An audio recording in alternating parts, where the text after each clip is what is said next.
Hai semuanya, perkenalkan, nama saya Adi Nugroho dengan NIM 21 2020 226. Saya merupakan mahasiswa program studi manajemen dari Fakultas Ekonomika dan Bisnis Universitas Kristen Satyawacana. Pada kesempatan kali ini, saya akan menjelaskan tentang Metaverse yang akan menjadi masa depan dunia digital.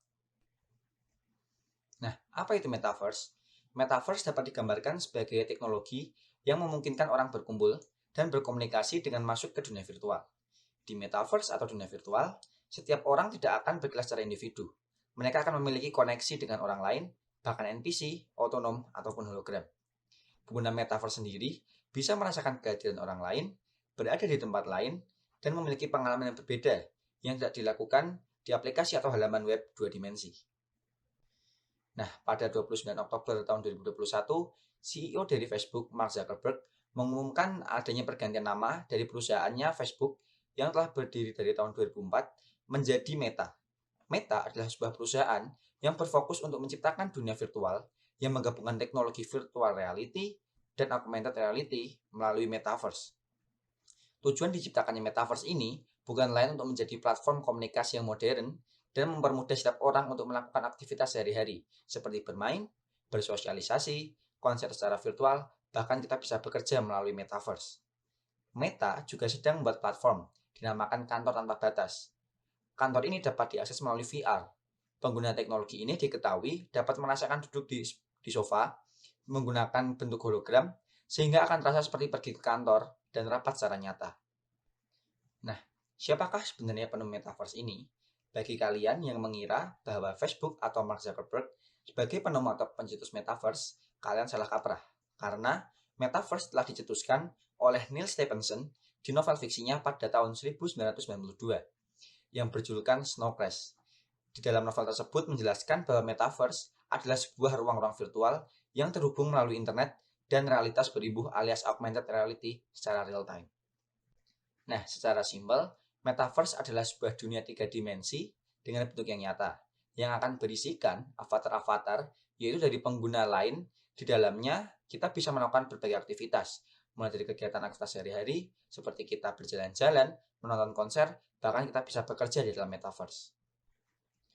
Nah, dunia metaverse ini tidak hanya dunia tentang bagaimana kita berkomunikasi, namun dunia ini dapat berhubungan dengan dunia ekonomi, di mana metaverse sendiri memiliki sistem ekonomi yang berbeda pada dunia nyata.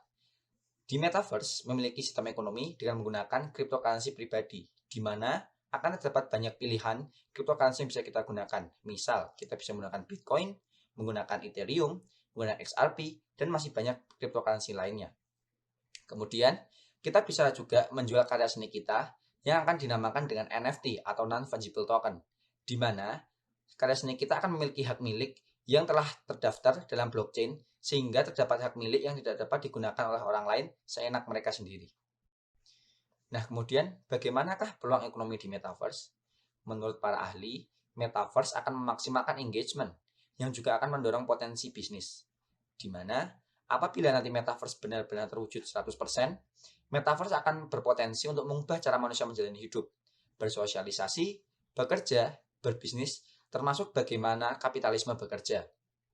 Bagi perusahaan, metaverse membuka kemungkinan tanpa batas untuk mengeruk beragam keuntungan dengan cara-cara yang sebelumnya tidak terbayangkan. Bagi para pelaku industri kreatif, khususnya di bidang digital design, gaming, dan multimedia, metaverse adalah tanah harapan yang terbuka lebar.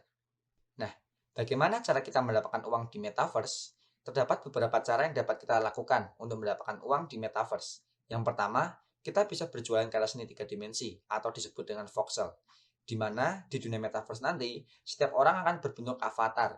Nah, avatar ini akan bisa memiliki bentuk dan juga pakaian yang bisa mereka gunakan sesuai keinginan dan karakteristik mereka sendiri.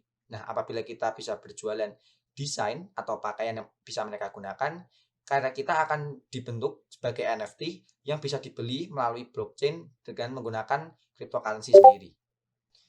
Yang kedua, kita bisa menggelar NFT Art Exhibition, di mana kita bisa memamerkan dan mempromosikan karya seni kita.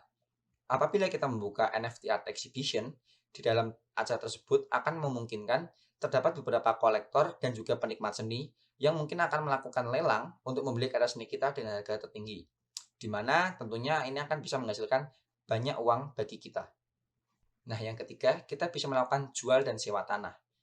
Di dunia metaverse, hampir sama sistemnya dengan dunia nyata, di mana setiap tanah atau lahan memiliki kepemilikan tersendiri. Nah, oleh karena itu, kita bisa melakukan pembelian tanah di saat ini dan juga di masa depan, dan mungkin kita bisa menjualnya di kelak nanti apabila kita membutuhkan uang.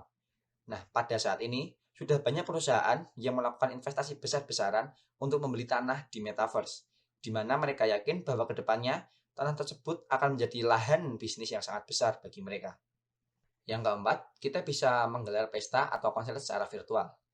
Konser atau pesta secara virtual ini dapat kita buka dengan cara kita membuka sistem open entry, di mana kita akan menjual tiket agar mereka harus membeli untuk mengikuti acara yang kita gelar.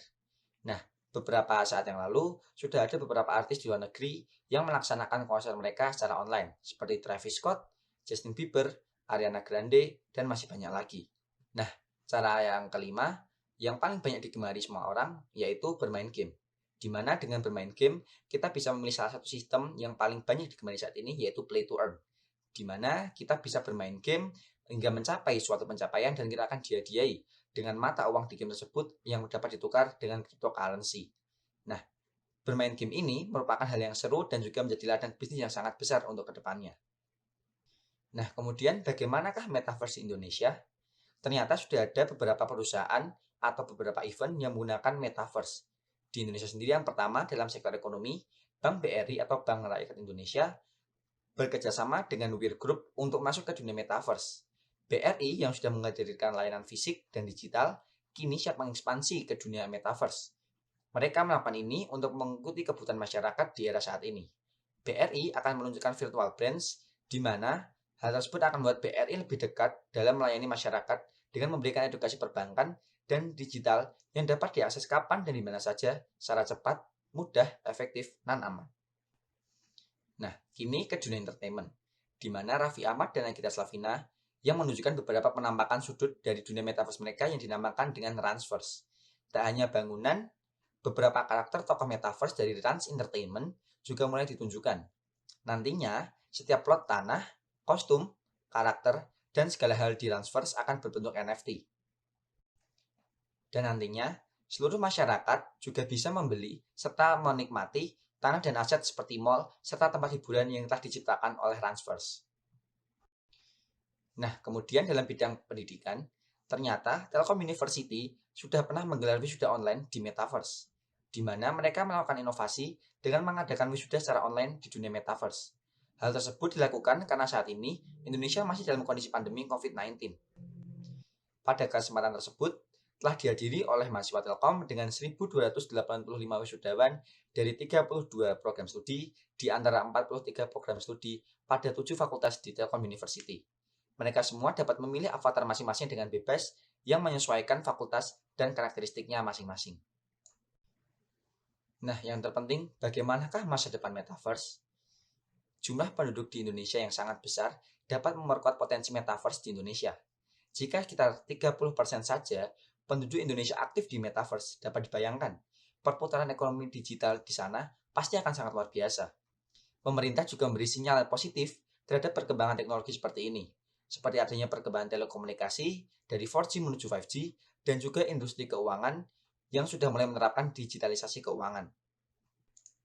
Untuk menyambut teknologi Metaverse ini, peran pemerintah sangatlah dibutuhkan. Tentunya dibutuhkan dalam membenahi keamanan cyber, di mana pemerintah perlu mempersiapkan regulasi yang juga berkaitan dengan infrastruktur yang mendukung teknologi virtual reality dan augmented reality. Pemerintah juga perlu mempersiapkan sumber daya manusia yang mumpuni, karena apabila tidak digunakan secara bijak dan berhati-hati, Metaverse dapat memberikan dampak negatif bagi para penggunanya. Nah, terdapat quotes dari Alex Aronowitz yang mengatakan, Metaverse is a world in future technology that we will enter later.